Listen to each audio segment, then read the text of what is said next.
पहाटेच्या शपथविधीवरून अजित पवारांनी पुन्हा एकदा खुलासा केला की शरद पवारांची माझी एका उद्योगपतीच्या घरी भेट झाली होती, मात्र शरद पवार अमित शहांना भेटल्यानंतर त्यांनी शब्द पाळला नाही, असं अजित पवारांनी खुलासा केला पहाटेच्या शपथविधीवर. त्यांनी खुलासा केलेलाच आहे ना.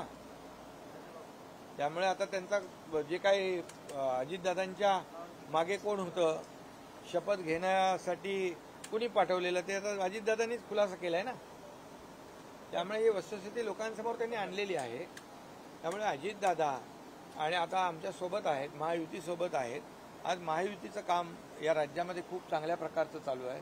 शिवसेना भाजप युती होती, त्यामध्ये अजितदादा सामील झाले.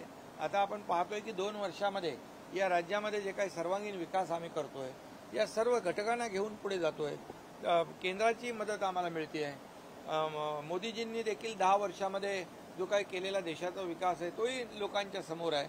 50-60 वर्षात काँग्रेसने जे केलं नाही किंवा पुढच्या 100 वर्षात देखील करू शकणार नाहीत, असं काम मोदीजींनी 10 वर्षात केलंय. हे तर सगळ्यांच्या समोर आहे.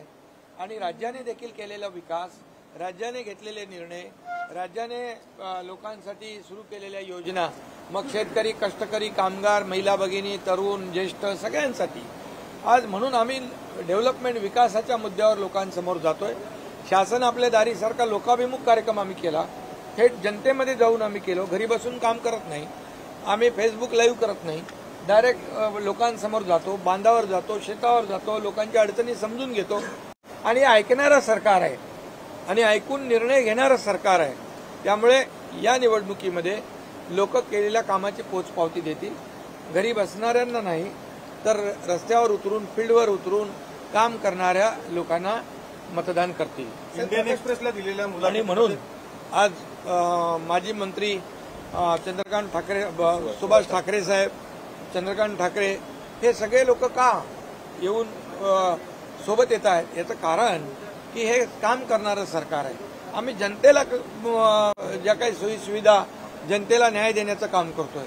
त्यामुळे काल कालच्या फेजमध्ये झालेल्या 5 लोकसभा मतदारसंघामध्ये 5च्या 5 जागा महायुतीच्या येतील. इंडियन एक्सप्रेसला दिलेल्या मुलाखतीमध्ये उद्धव ठाकरेंनी म्हटलं की देवेंद्र फडणवीसांनी शब्द दिला होता आदित्य ठाकरेंना मुख्यमंत्री बनवतील, ते स्वतः दिल्लीला जातील, मात्र त्यांनी माझ्याच माणसासमोर मला खोटं पाडलं, असं उद्धव ठाकरेंनी मुलाखती दरम्यान सांगितलंय.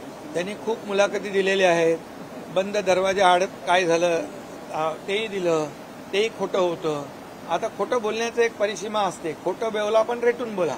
त्यांना मुख्यमंत्री व्हायचं होतं, ते शिवसेना भाजपच्या गठबंधनमध्ये मुख्यमंत्री त्यांना होता आलं नसतं, म्हणून त्यांनी खोटं सांगितलं की आमची चर्चा झाली अमित भाईंच्या बरोबर, परंतु अमित भाईंनी क्लिअर स्पष्टपणे अशा गोष्टीला नकार दिलेला आहे.